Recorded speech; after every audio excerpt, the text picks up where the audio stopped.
Welcome back to another tech video. Today I'm going to be going through your question, answering it, and hopefully you find the solution. Now, don't forget to stay just a little bit crazy like me, and you'll hopefully get to the resolution. Now, let's continue on to the video.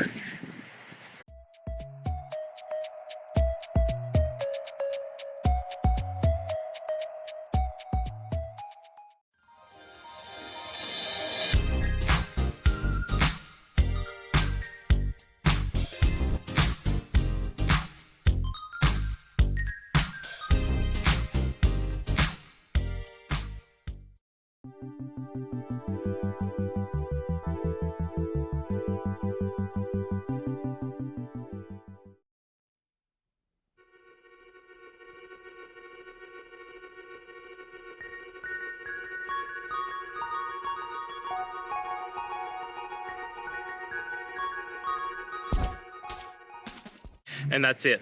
I hope this video has helped you get through to that resolution that you're looking for. If it did, please hit subscribe. And until next time you need technical help, I hope you have a good one. Cheers.